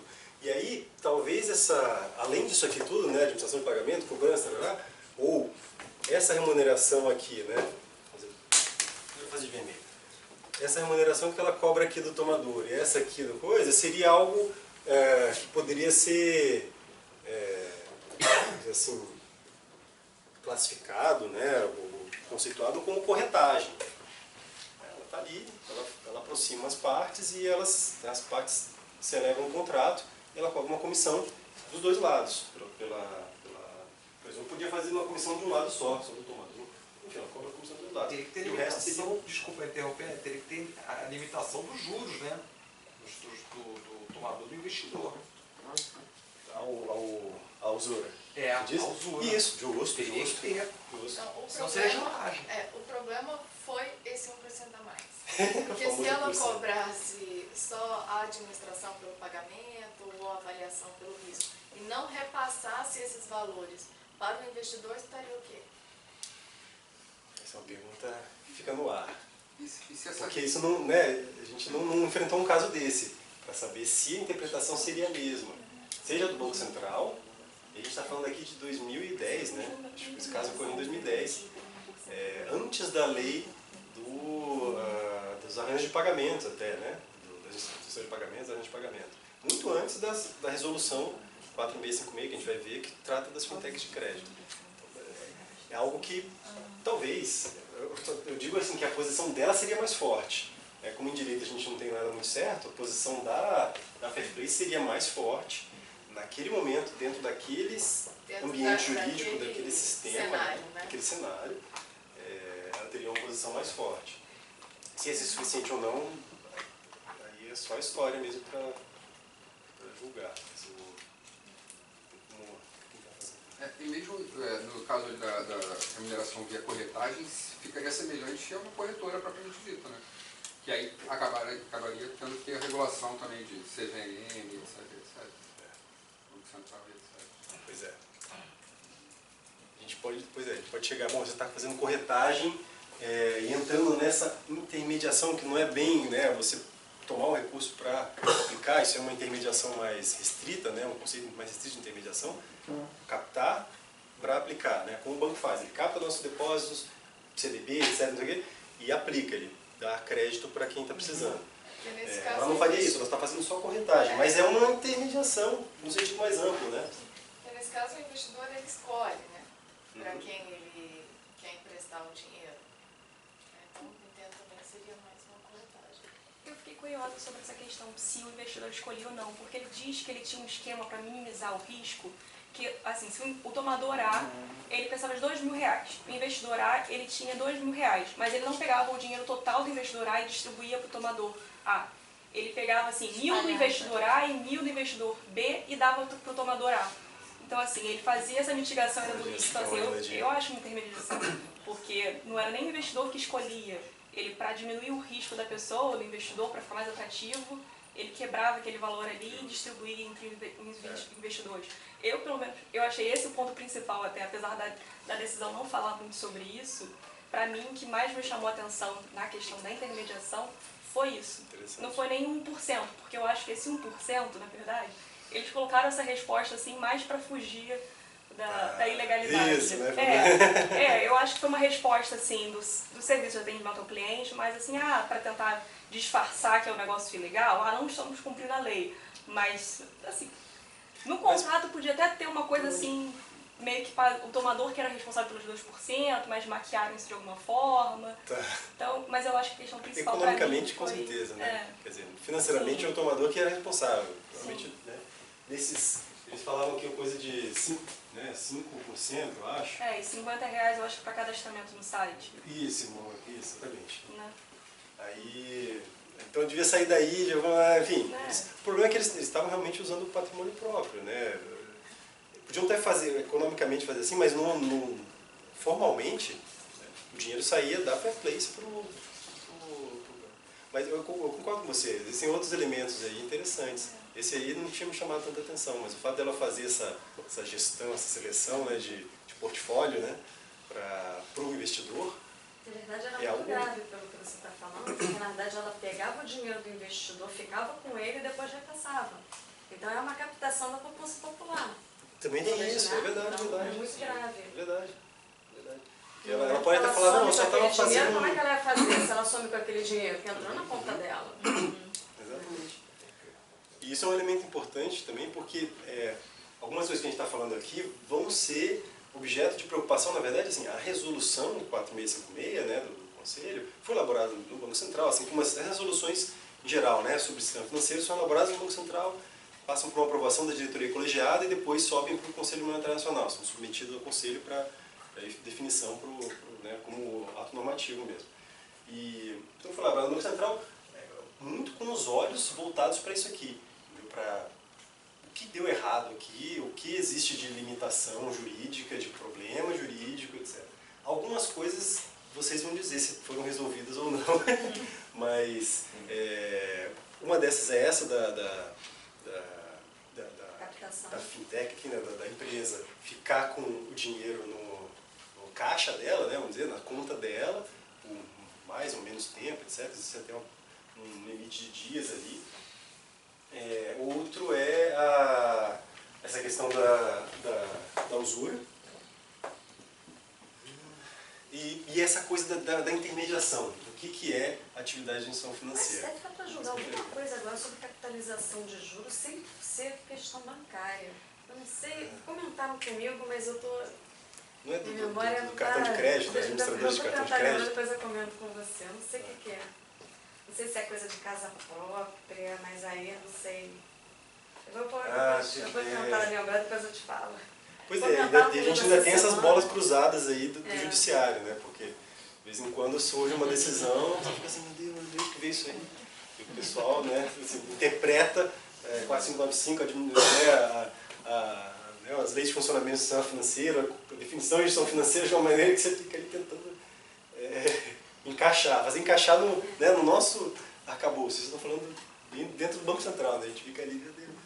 Mas, então essas questões todas foram pensadas, quer dizer, a regulamentação foi feita muito voltando os olhos para isso aqui. O que aconteceu ali, o que deu errado, como que a gente faz para evitar aquilo ali, como faz para organizar. De fato, a Fairplay teve um final infeliz, né? Teve que suspender as atividades, tomou uma multa, etc. E depois acho que já teve até alguma repercussão na seara criminal, disso eu não tenho tanta informação. Mas o Ministério Público processou, né? Iniciou uma ação penal contra a Fairplay, contra os administradores e tal, isso se desenrolou dentro da seara criminal. E, assim como em outros lugares do mundo, no Brasil também, o desenvolvimento das atividades de fintech ficam um tanto inseguro. Né? Porque em outros lugares do mundo, você olha, já fiz alguns cursos online e tal, quem tiver interesse depois eu passo as indicações sobre fintechs, não sei o que, tecnologia e tal, em outros países. Então, nos Estados Unidos, na Europa, etc., os empreendedores que querem entrar no sistema financeiro, nesses serviços financeiros, tomam um pouco mais de cuidado do que um Uber, um Airbnb toma quando quer entrar. Entendeu? Porque o padrão, né, de comportamento de um empreendedor dessa geração nova, né, de fintechs e startups, etc., é de quebrar paradigmas. Tá certo, né? Então, ele quer realmente desconsiderar o que existe de lei, de regulação, etc., para mostrar que as pessoas precisam de uma coisa nova, que isso é desejável, que isso é útil e que se mude a lei. Porque, na verdade, é a lei que está errada, não é o empreendedor. Esse é o padrão de comportamento do empreendedor dessa geração. E aí o que se vê ao redor do mundo mesmo é que isso não funciona tão bem no sistema financeiro. Por quê? Quer dizer, porque eu não sei, mas o que se diz é que pelo fato de se mexer com o dinheiro, né, das pessoas, com a poupança das pessoas, a gente está numa seara um pouco diferente do que simplesmente fazer o transporte, né, da pessoa de um lugar para o outro, fora do sistema do táxi, fora do sistema de autorização de táxi, ou alugar a casa, né, promover serviços de hospedagem fora de um sistema de autorização das agências de turismo, sei lá, né, agência governamental, né, que cuida do turismo, etc. Então, não precisa ser um hotel registrado, né, para poder oferecer um serviço de hospedagem tal qual o de um hotel. Né? Não precisa ser um motorista registrado para oferecer um serviço de coisa, exatamente, tal qual o de um táxi. Mas não é exatamente o táxi. Então o que a gente vê é, na área financeira, quando essas empresas entram, se elas não entram muito bem calçadas do ponto de vista jurídico, não vai parecer o taxista lá fazendo piquete. É a Polícia Federal, vai ser, né, é o Ministério Público, é o Banco Central que vai aparecer lá com todo o peso do Estado, né, em cima. Isso pode ser um lobby mais forte da indústria financeira, dos bancos, etc. Pode. Né? Acho que tem esse, né? Isso não dá para desconsiderar. Mas também existe uma preocupação do público também, porque quando as pessoas assim, normalmente têm uma certa dificuldade de mexer com dinheiro, né? E, enfim, são seduzidas por umas certas promessas, né? De dinheiro fácil, de lucro fácil, etc. Né? A história do bilhete premiado de loterias pega muita gente. Até hoje. Vem pra aqui, tá? Então, né, aquela coisa. Até hoje. Né, a rigor, todo golpe desse aí é o golpe do bilhete premiado. Né? Você está comprando uma coisa muito barata, pô, mas isso aqui tá de graça. O cara está tendo um prejuízo para me vender isso aqui. Pô, então ele não está te vendendo isso aí, ele está te vendendo uma outra coisa. Né? Enfim, então tudo envolve essa noção quer dizer, essa dificuldade que as pessoas têm de realmente administrar o dinheiro, de lidar com o dinheiro, né? Com uma coisa que compra qualquer coisa, que te dá acesso a... Então as pessoas ficam um pouco, né, a ganância, sei lá, vem à cabeça. No fim das contas, então isso gera uma preocupação, né? Pô, o cara está mexendo com dinheiro, está captando dinheiro de todo mundo, vamos lá ver o que ele está fazendo, porque ele pode estar... Daqui a pouco isso dá um prejuízo geral, né? Um monte de gente vai ser enganada. Tem expectativa, você coloca o dinheiro lá para poder tirar mais para frente, né? Não é você ir fazer uma corrida de carro, né? Me leva daqui ali, me leva. Se você não me levar, pô, não vou te pagar, sei lá, vou embora, sai andando. Rigorosa, né? É uma coisa mais complicada. Enfim, ainda que, né, nesse serviço de transporte você pode ter bandido, né? O cara está transportando para te roubar depois. Mas é algo, né, talvez mais pontual, sei lá. Aí, nesse ambiente, então, no mundo inteiro, assim como no Brasil, esse desenvolvimento das fintechs ficou um pouco constrangido. E no Brasil, o movimento então dessas fintechs de crédito, quem queria empreender, né, em crédito, foi de se transformar em correspondente de gestão financeira, correspondente bancário. Né? Por quê? Porque aí, no modelo de correspondente, perdão, já estava passando na frente. Nossa, eu entrei já lá na frente. Depois eu volto, tá? No modelo de correspondente, que é uma coisa legítima, legal, né, funciona no Brasil, a instituição que é correspondente, ela se aproveita da licença, né, da autorização que a instituição, né, que está contratando mantém. Ela tem. Então, é uma forma de você fazer uma parceria, vamos dizer assim, vamos pensar num sistema de parceria, uma parceria com uma instituição que já tem uma autorização para você emprestar aquela chancela regulatória, a chancela oficial. Você empresta aquela chancela oficial, contrato, vira um correspondente, e aí você faz a atividade que você quer fazer. E isso foi crescendo de tal forma que, em alguns casos, quer dizer, qual que era a visão do empreendedor? Ele falava, bom, eu tenho que entrar nesse sistema. Se eu entrar de cabeça, que nem um Uber, vou me dar mal. Fair play na cabeça de novo. Então, como é que eu faço? Vamos fazer um contato com a instituição financeira. As grandes, provavelmente, tinham lá os seus custos, suas exigências, quer dizer, instituições financeiras com maior respaldo, maior respeito, com maior credibilidade, também tem um certo receio de risco de imagem, né, de colocar uma instituição que está nascendo ali, um monte de empreendedor, uma molecada barbada lá, tal, o cabelo tudo doido, eu quero fazer, peraí, não, vamos ver. Aí as pessoas começaram a brigar para instituições pequenas, quer dizer, instituições que às vezes estavam ali meio paradas, funcionando só, chamadas de instituições de prateleira, banco de prateleira, né. O cara tem uma licença, não funciona, fica só cumprindo o mínimo regulamentar, mandando informação para o Banco Central, não sei o quê, só o suficiente para não ter a licença cassada, a autorização cassada. E ele está ali na prateleira. Então, se alguém quiser abrir um banco no Brasil, você encontra uma instituição dessa e compra aquela instituição financeira. É muito mais fácil do que você abrir uma instituição nova, né? Abrir uma instituição nova, você vai talvez levar 2, 3 anos para abrir uma nova. Se você comprar uma dessa, você leva, sei lá, 6 meses, nem isso, porque a aprovação da alteração de controle, que é o que seria comprar o controle de uma instituição dessa, é muito mais simples do que todo o processo de autorização de abertura de uma instituição financeira nova. Mas, então existem essas instituições, elas estão lá funcionando, o cara faz uma parceria com aquela instituição. Só que aquela instituição não funciona exatamente.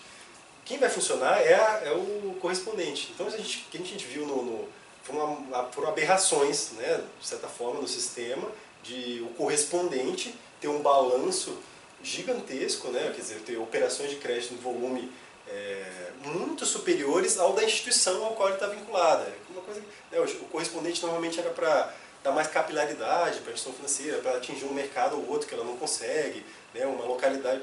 E quando você via era o contrário, era o rabo abanando o cachorro, né, era a instituição, era o correspondente gigantesco e a instituição financeira ali fininha, sem nada.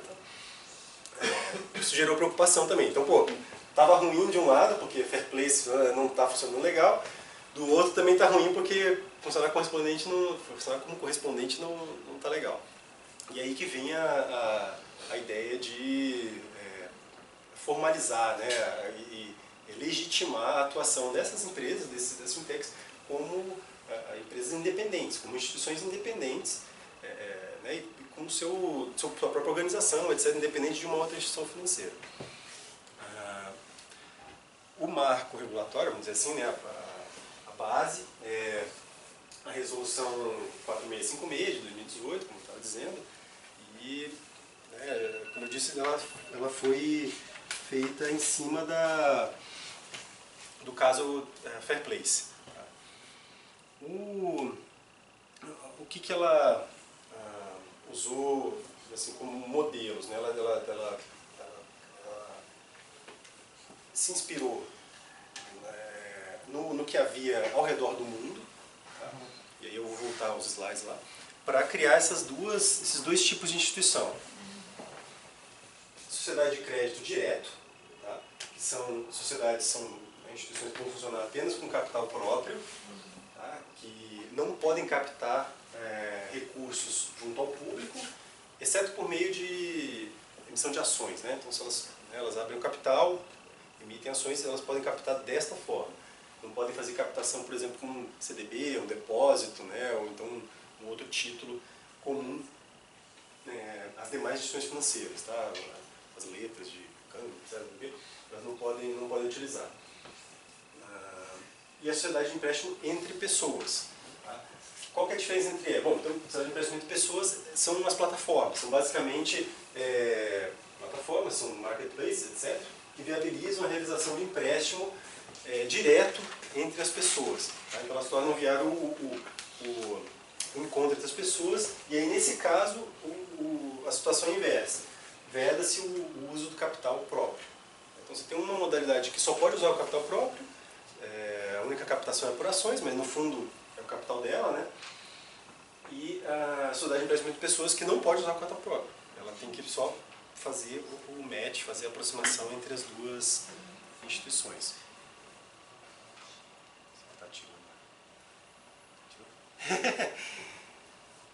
Qual que foi a inspiração, então? A gente passou pelo caso do Fairplace, a ideia é vaquinha, né, o tal do crowdfunding, e aí a gente não está falando do crowdfunding da área, né, da CVM, equity crowdfunding, né, o crowdfunding em que você investe no capital da empresa esperando algum retorno da atividade daquele empresário. A gente está falando aqui do crowdfunding de empréstimo, né? Então surgiu uma ideia de que, né, vamos financiar, por exemplo, o show de uma banda, vamos. Aí todo mundo dá dinheiro e tem direito ao ingresso da banda. Quem pagou tem direito ao ingresso, um ou mais ingressos, alguma coisa assim. E se a gente financiasse e depois ela repagasse com juro? Pode ser também, né? Por que não? Então a ideia surgiu daí. Então é uma vaquinha em que você tem um retorno monetário, retorno pecuniário. Isso foi se desenvolvendo, os mercados mais desenvolvidos no mundo são os Estados Unidos, China e Reino Unido. Isso é só um informativo, tá? Juntos, 95%, né, mais do que 95% do mercado mundial está nesses países. E aí os modelos que eu estava querendo dizer. São dois modelos principais nesses países, né? Você tem lá no final tem umas referências bibliográficas, tá? Se precisarem, tem coisa muito boa, um material muito bom ali. Se vocês precisarem consultar mais. Então, basicamente você tem as plataformas que eles chamam de P2P, né? Peer-to-peer lending, né? Empréstimo entre pares, né? De pessoa a pessoa. Plataformas ou marketplace, né? São instituições que fornecem serviços e facilidades para permitir um encontro entre investidores e tomadores. Quer dizer, sem passar por uma seleção institucional, né? Daquilo que a gente estava falando, você está falando que a Fairplace estava fazendo. Bom, é a pessoa que escolhe diretamente para quem ela quer dar o crédito. Ela não entrega o dinheiro para uma instituição, que ela sim faz uma seleção, né, entrega o crédito para ela lá e depois ela entrega uma remuneração.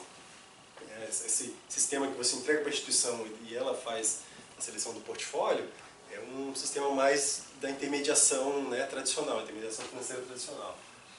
Nesse caso não, eles fazem um encontro.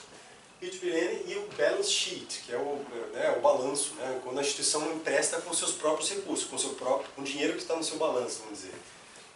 Então ela usa recursos próprios ou de captação privada, né, às vezes uma captação uma captação pública, assim, sem oferta ao público, mas assim, encontrando investidores, né, particulares para fazer aportes, e com o uso de tecnologias e processos modernos. Isso aqui é comum nos dois cenários. As fintechs se baseiam, como todas as fintechs, em muita tecnologia, big data,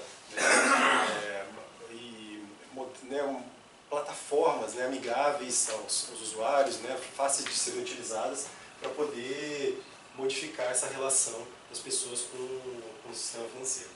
Então é isso, os intensivos de tecnologia de Big Data para fornecer inclusive scores de crédito mais precisos, né, transmitir ao investidor uma noção do quanto que ele está arriscando, né, do quanto que ele tem de risco, quanto de risco ele está assumindo, de probabilidade de perda que ele vai ter naquilo ali.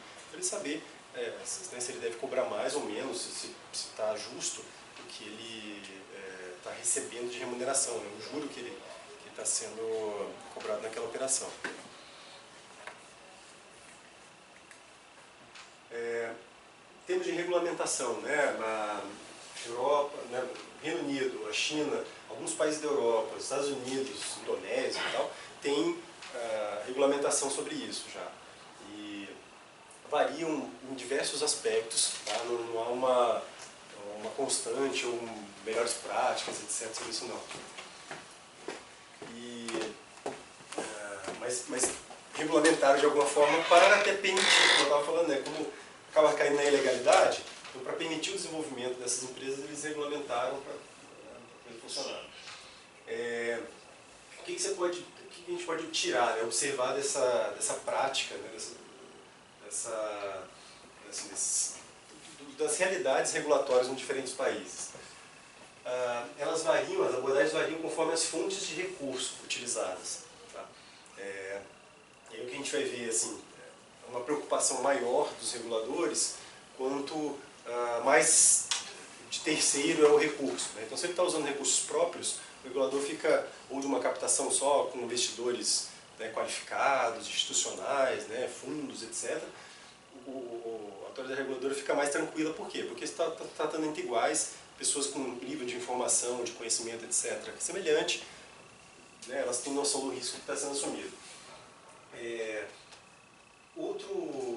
Né, quando a gente está falando de captação do público, principalmente de pessoas naturais, né, de pessoas físicas, investidores em geral, etc., a regulação ela é mais rígida, né? Então ela exige mais informação, uma clareza maior nas informações que estão sendo passadas para os investidores, um controle mais específico, mais assim, minucioso na contabilidade, né, e até assim, na metodologia que é utilizada para fornecer o score de crédito.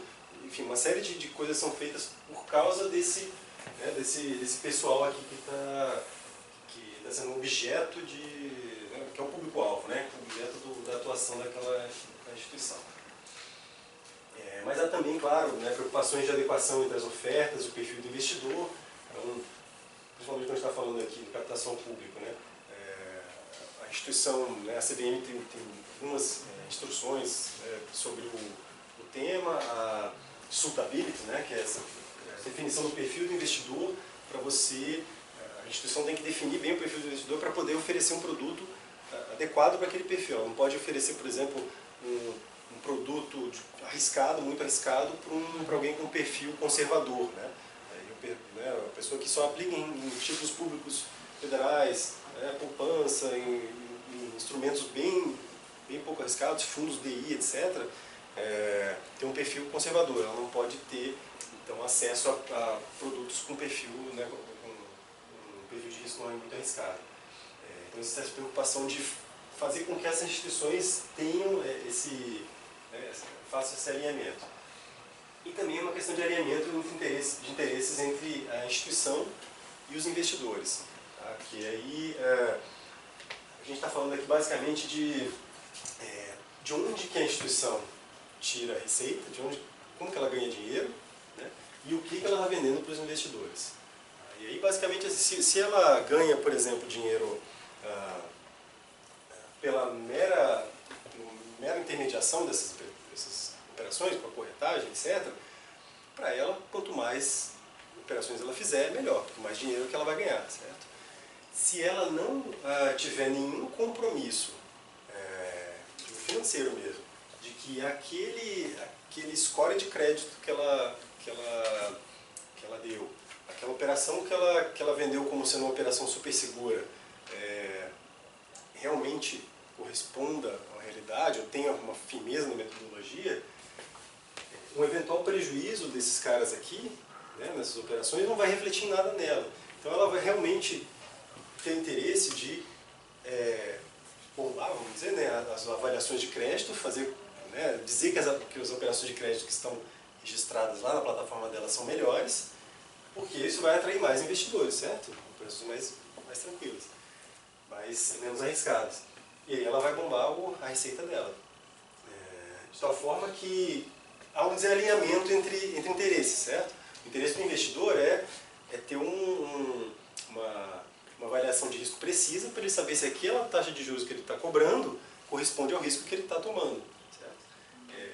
Se ela não tem compromisso com isso, porque ela não está arriscando nada, né, nessa operação de crédito que ela está dizendo que é boa,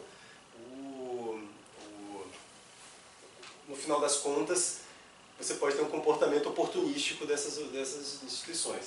E por causa disso, a gente está falando basicamente de assimetria de informação, né? Então, a instituição do crowdfunding aqui, ela tem mais informações sobre aquele credor do que o investidor, né? O investidor confia no que ela está passando para ele. Ah, esse cara é duplo A, não sei, triplo A, é ótimo pagador. Então pode emprestar para ele por 1% ao mês que está tranquilo, ou, sei lá, 6% ao ano que está tranquilo. Quando na verdade o cara não era B menos, né? Mas como a instituição aqui não vai perder nada se o cara der o calote, né, que não vai perder o investidor, então ela só fica, né, ela não tem, né, o interesse está desalinhado, na verdade, ela não tem nenhuma vantagem, a não ser, claro, manter o nome dela, em se em perder essa receita. Aí que algumas reguladores, tudo isso para explicar que alguns reguladores, decidiram,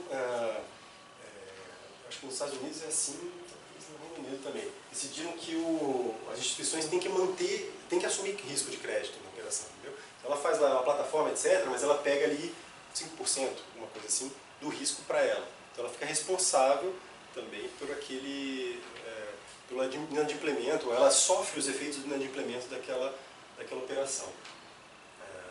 E isso faz ela ficar um pouco mais, quer dizer, isso amarra ela, né, no score de crédito que ela está dando. Então se ela está dando um score de crédito muito alto, e ela sabe que é baixo, no final das contas ela vai perder algum dinheiro ali. Peraí, será que é melhor dar um score preciso? Na verdade é tentar alinhar, né, com uma via econômica, né, e forçar os interesses. Então esses seriam né, como que isso está funcionando no mundo. Dentro do Brasil, a gente estava olhando, né, começou com o caso da Fairplace, entrou dentro da resolução 4656, e eu vou fazer uma proposta da gente parar por aqui e na aula de amanhã a gente dá sequência nesse ponto, porque a gente vai entrar em detalhes delas aqui, sabe, uma coisa mais trabalhada. Tá tempo tranquilo, assim, mas hoje eu acho que vamos em cima. Não sei o que vocês pensam. Vocês querem seguir até... Não tem tanto assim para mim não, né? Não, tem 7 minutos. O que vocês acham? Como a gente pulou o intervalo, né? Comeu o intervalo já deu isso aí. Tá bom? Então obrigado aí. Amanhã